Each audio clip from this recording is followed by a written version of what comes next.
Okay, good afternoon. Can you hear me? Yes, sir, it's audible. All right, all right. Thank you very much for that brief introduction.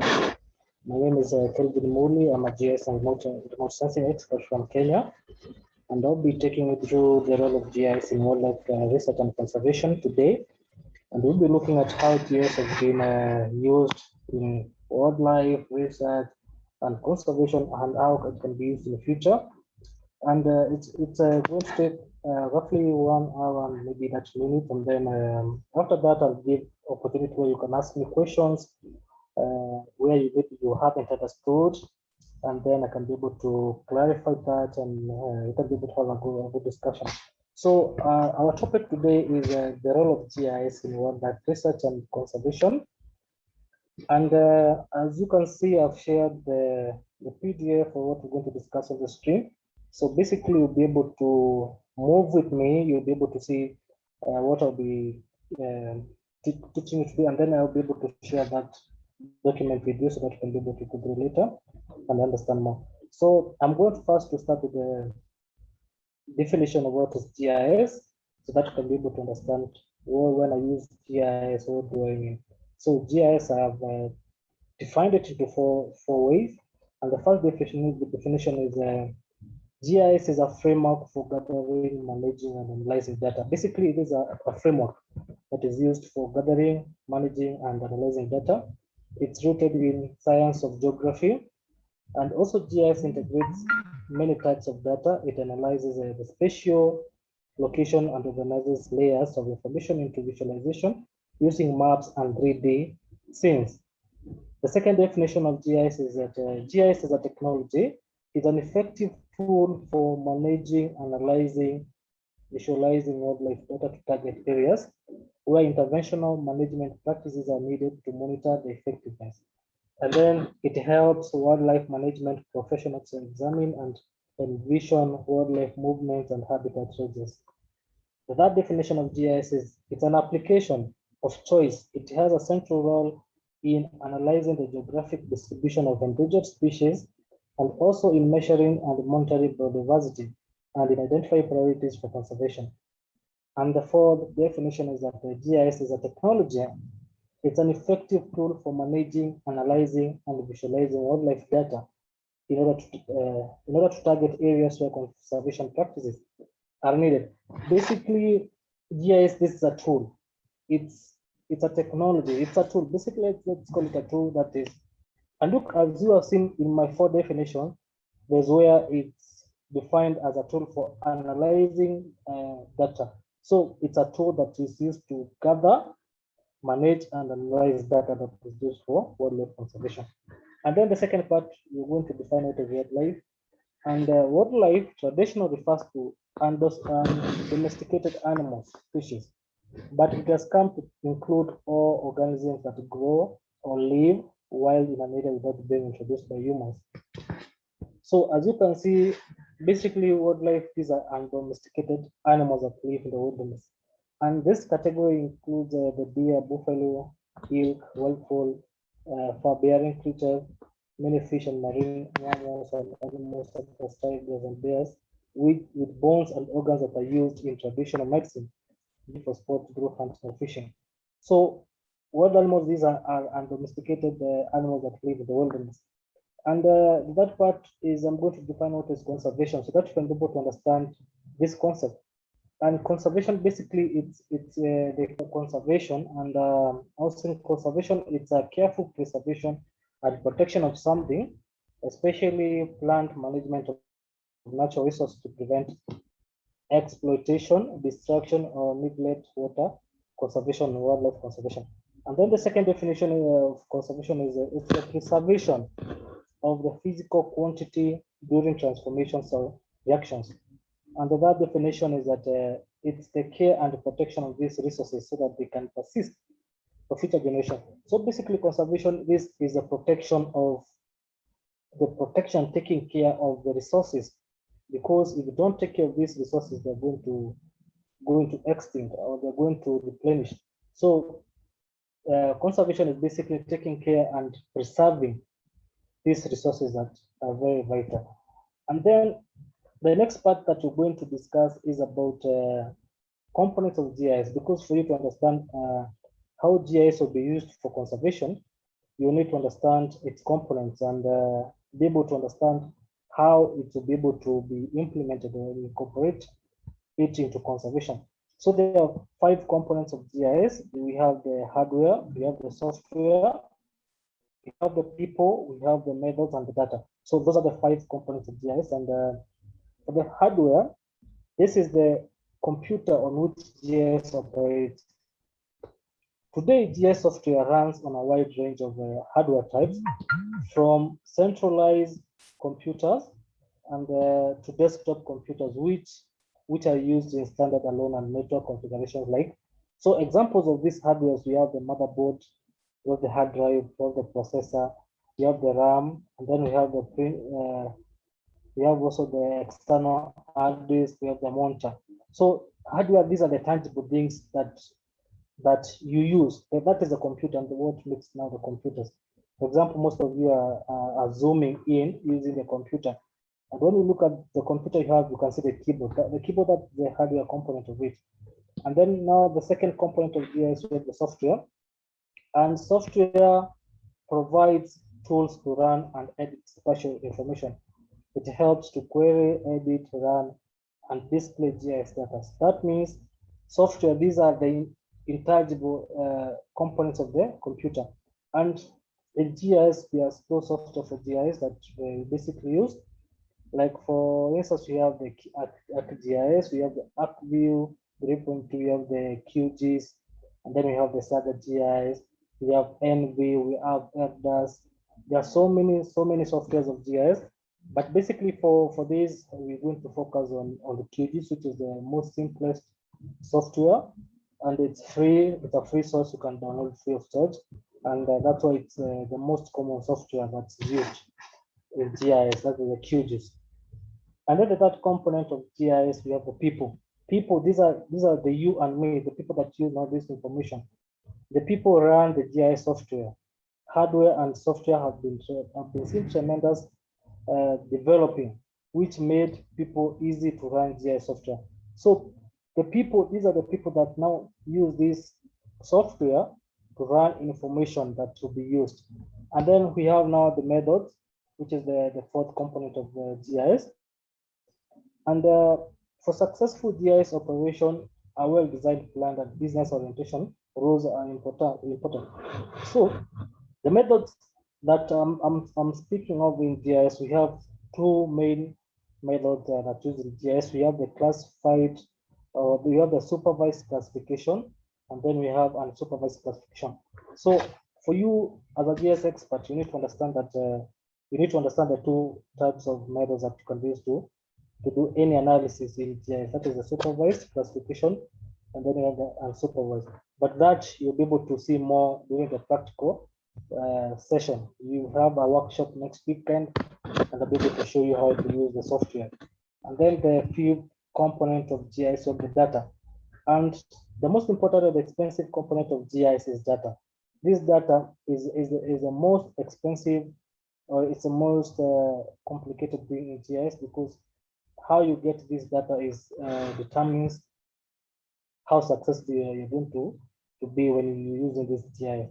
And the different types of data, we have the vector data, we have the raster data, but this I will show you more during the practicals, the workshop practicals on GIS, how you can be able to obtain this data, how you can be able to differentiate the vector data and the raster data.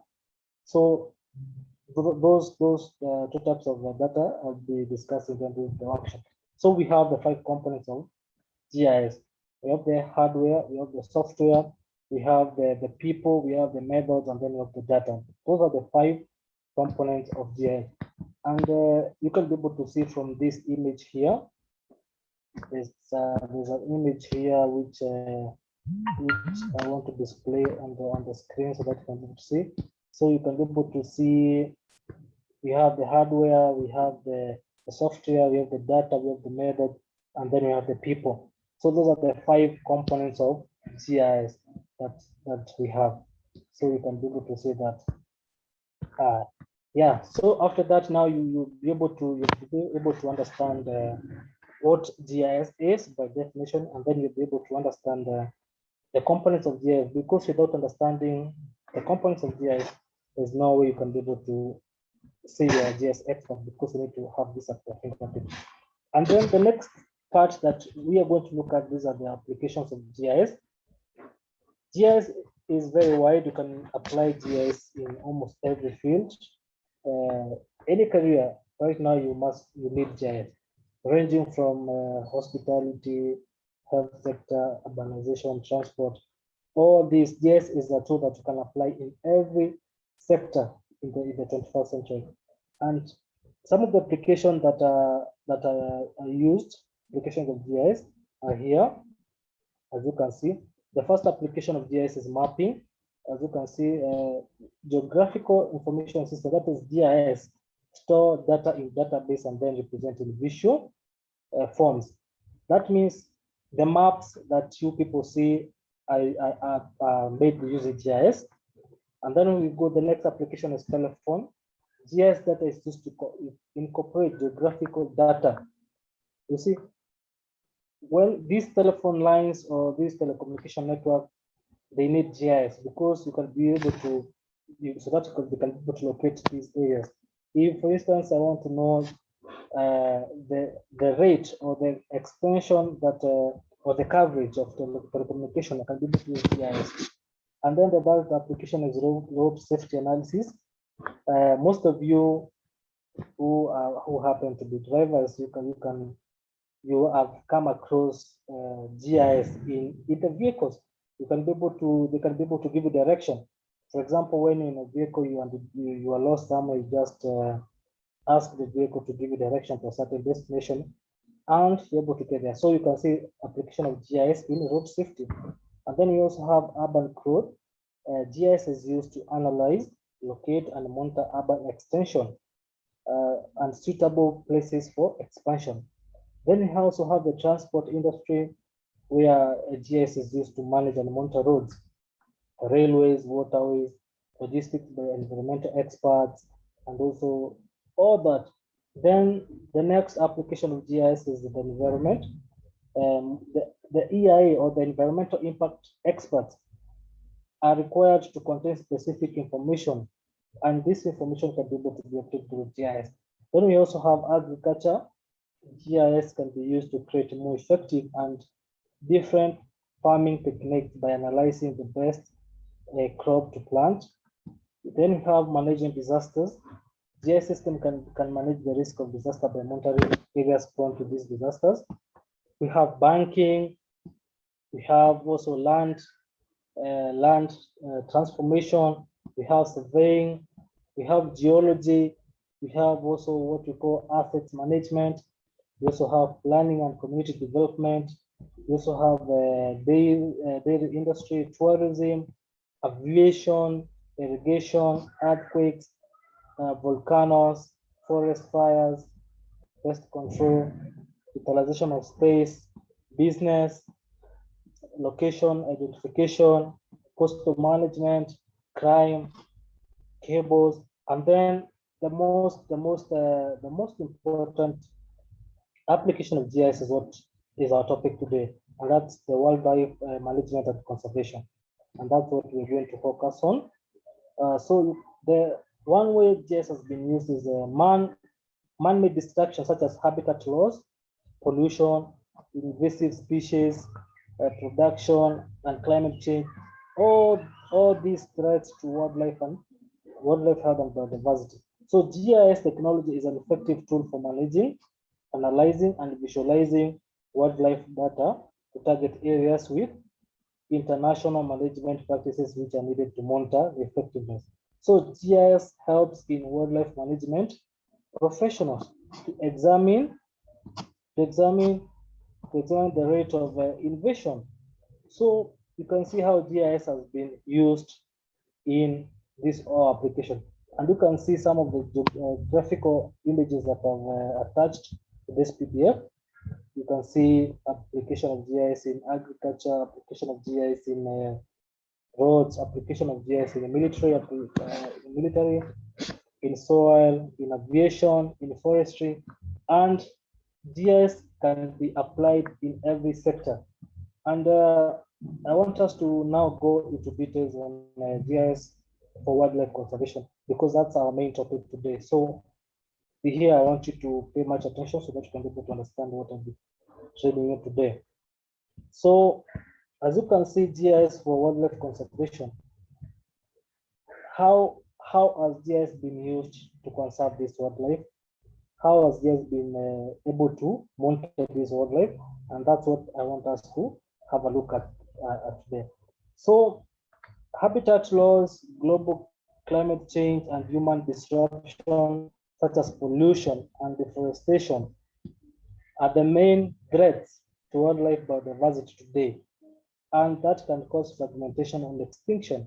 So GIS technology is an effective tool for mapping, analyzing, and visualizing GIS wildlife data in order to target areas where conservation practices are needed. So another way GIS has been used for wildlife conservation is habitat geospatial analysis.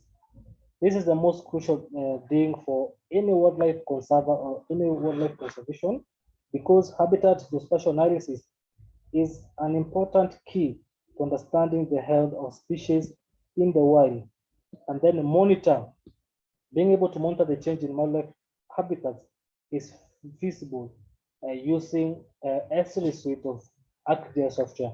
So there are several software that can be able to analyze habitat geospatial or to do habitat geospatial analysis, and you can use ArcGIS software, you can use QGIS, you can use several software, but the most effective software to do habitat geospatial analysis is the ArcGIS, which you can also be able to download. And if you're not able to download, then I can be able to share that link to be able to download the ArcGIS. Last time I shared a link where you downloaded QGIS, and then this time I'll be able to share a link where you can be able to download ArcGIS. Then another application of GIS in wildlife conservation is population and distribution. Many wildlife, especially the endangered wildlife species we have like elephant, are fitted with GPS. And GPS, you can be able to monitor the population of these animals, and the distribution can be able to know where they located at a specific time and a specific day where they located. So GIS can be able to monitor wildlife population and distribution. And then the next application of GIS in wildlife is habitat use and preferences. There are different habitats for wildlife. We have like shrubs, we have the forest, we have the savanna. Those are the different types of habitats for wildlife, and you can be able to monitor habitat use and the preferences, and then you can be able to also monitor the progress of conservation activities. How has conservation been effective? You see, and you can be able to see that through GIS. And then the next application of GIS is historical and present regional biodiversity. You can be able to look at the past, the historical history of this wildlife and their present regional biodiversity, and also I'll be able to show that practically during next workshop. So you be ready for that. How are you able to monitor the historical biodiversity of this wildlife?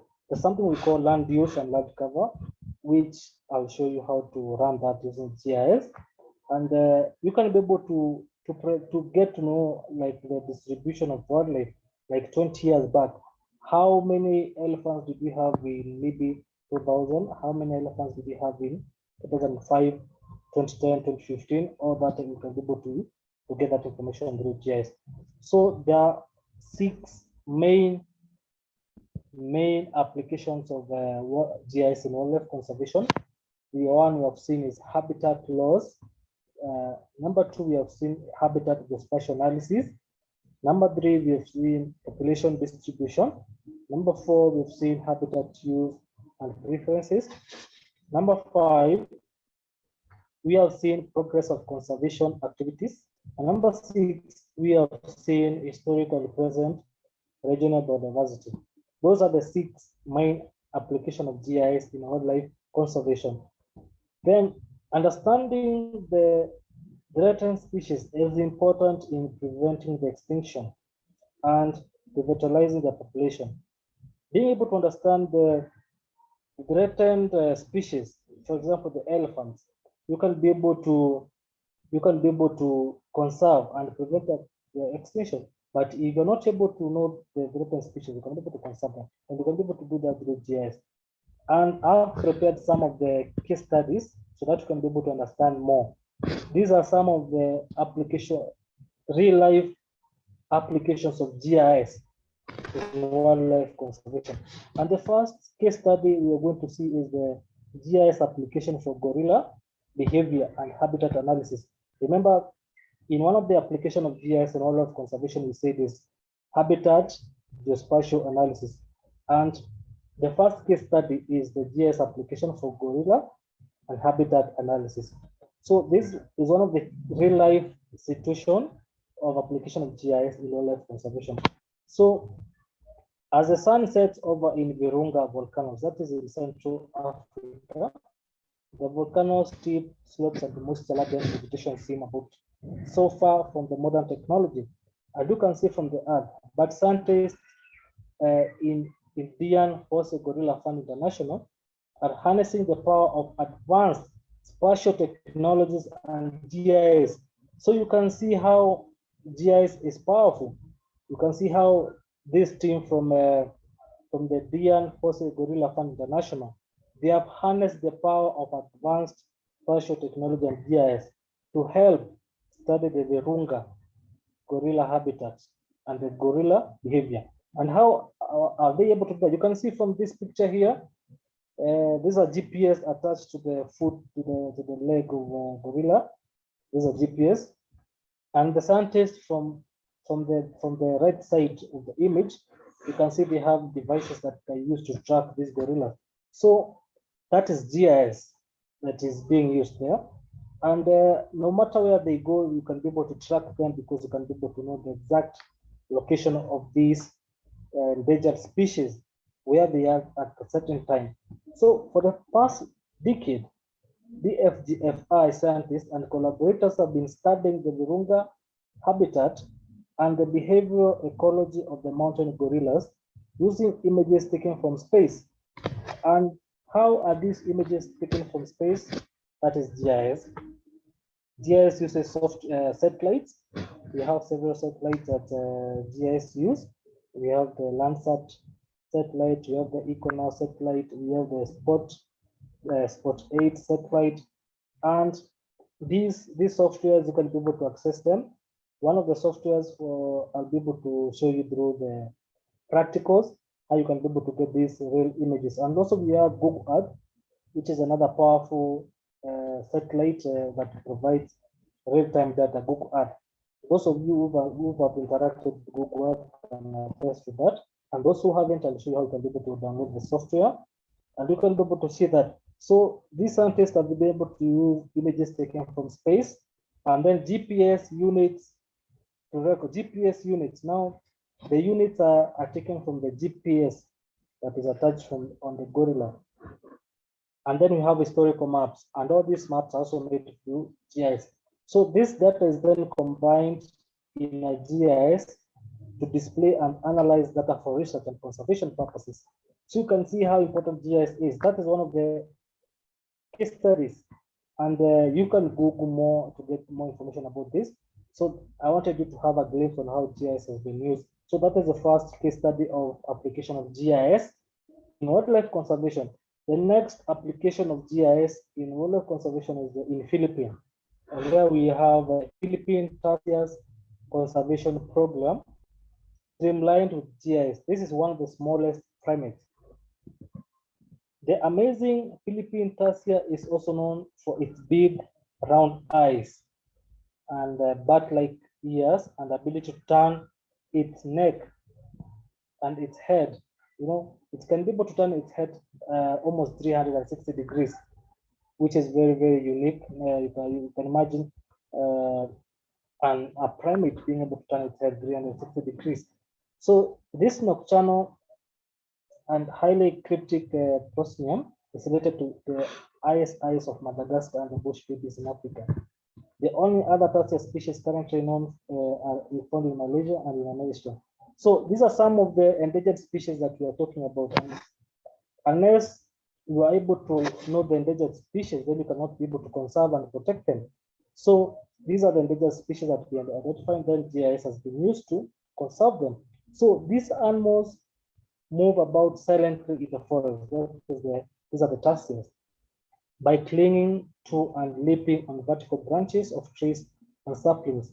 These tarsiers, as you can be able to see from the image that are attached here, it's a very small primate, but very, very endangered. That's why it's one of the target wildlife for conservation. And these tarsiers were once widely roamed in the tropical rainforests of the southeastern central islands of the Philippines. The Philippine tarsier has previously been reported as a rare and decreasing. You can see rare and decreasing. So it has been identified as an endangered species by the International Union for Conservation Nature in 1999, and then it was described as a threatened species due to heavy deforestation. So you can see because of their vegetation, that is their habitat, has been destroyed through deforestation. So their population has been threatened and has been decreasing over time. Then how has GIS been used to conserve these species? One, it is currently listed by IUC, and that is International Union for Conservation Nature, a team of ecologists comprising of Filipino researchers who have been affiliated to the University of Adelaide, that is South Australia, started conducting field data collection in Philippine island province of Bohol, where a radio telemetry project incorporating GIS. You can see everywhere it's GIS. Here we are using radio telemetry, which is a GIS incorporated program to be able to map and conserve these endangered species. So you can see no matter where we go, it's all about GIS and how we can be able to conserve these endangered species. And one of the software that can be used is the ArcView 3.2. It has been able to be used, and also other softwares can be also be used. And I want to discuss that more during practical. So we're going to have a GIS practicals workshop next weekend, where we're going to have a very detailed discussion on how these softwares can be able to use and how they've been able to be used in conservation. Then the third application of GIS in wildlife conservation is the orangutans of Borneo forest. So orangutans, these are also endangered species. Unfortunately, as in the case with many other tropical paradises, Borneo forests are rapidly disappearing, and the orangutans with it are also decreasing. More than 80% of Borneo's forests have already been logged. You can see the amount of danger these orangutans have been exposed to. And over the past 20 years, the amount of wood exports from Indonesian Borneo has surpassed all tropical exports in Latin America and Africa combined.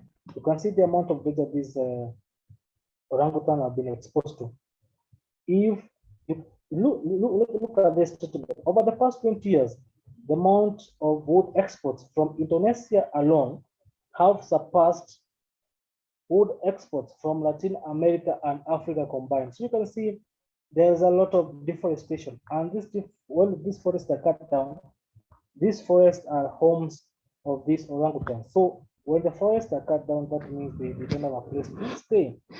And Borneo also has lost at least 39% of orangutan habitat from 1992 to 2002. If the rate of destruction continues as it is at the moment, then it was expected by 2015 the rate of decreasing of these orangutans will be very high. So how has GIS been able to be used to prevent that?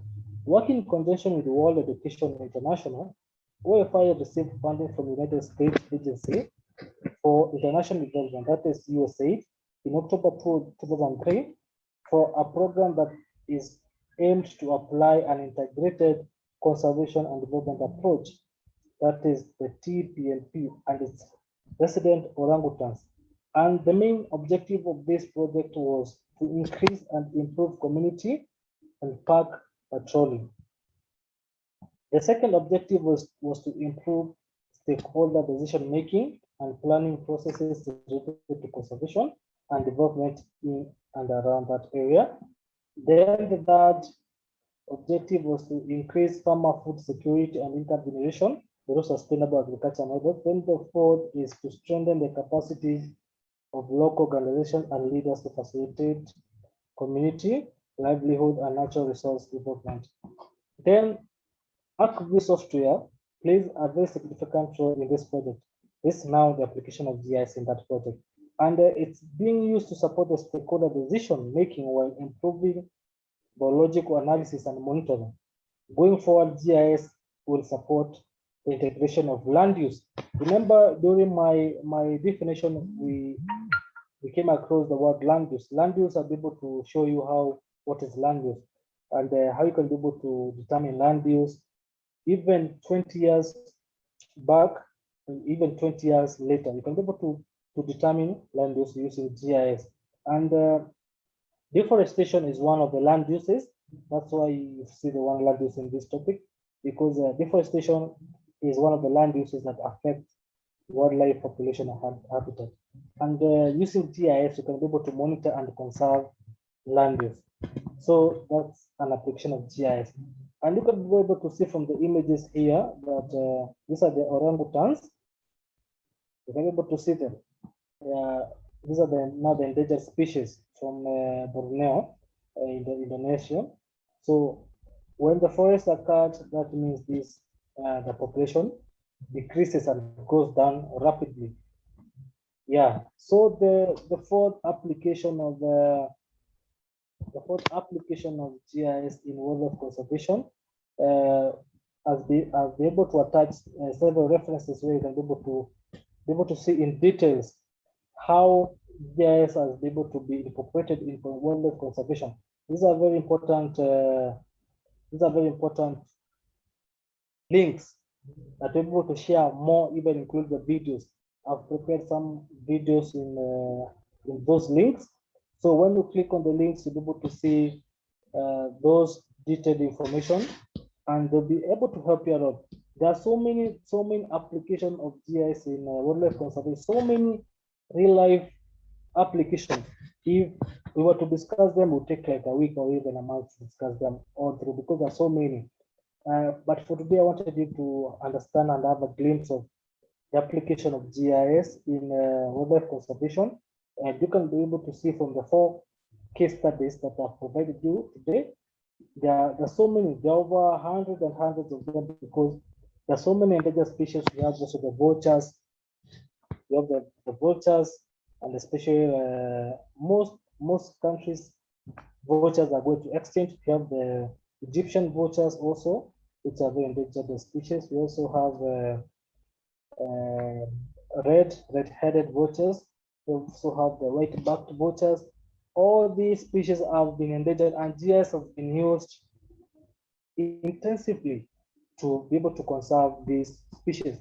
So GIS is a very powerful tool, and that's why I'm happy when students from all over the world are very interested in learning about GIS, because GIS is a very powerful tool that to be able to use and incorporate in every career, everywhere, in aviation, in hospitality, in tourism, in transport, in urban planning, health-related problems.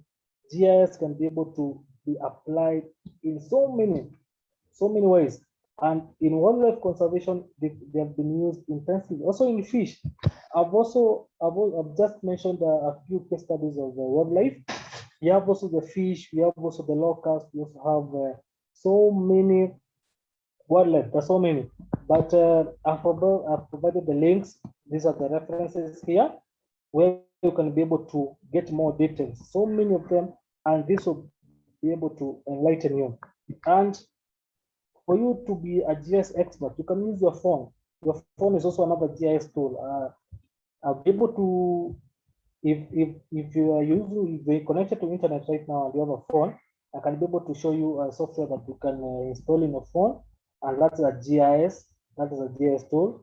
I'll be able to show you how you bring GIS into a phone. You can be able to access satellite information in a phone using a software called the GPS Essentials.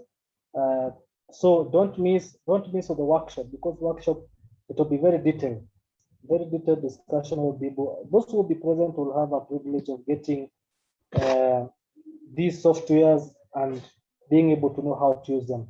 So thank you so much for your time, and I'm opening this session for questions. So if you have any questions, be free to ask me where you've not understood, and I'll be able to clarify that. But make sure you don't miss tomorrow's. Tomorrow we also have another webinar at the same time, same time, and be punctual. And tomorrow's webinar will be use of GIS in petroleum industry for exploitation and production. Very detailed, very detailed. So don't miss on that tomorrow at 6 p.m. Indian Standard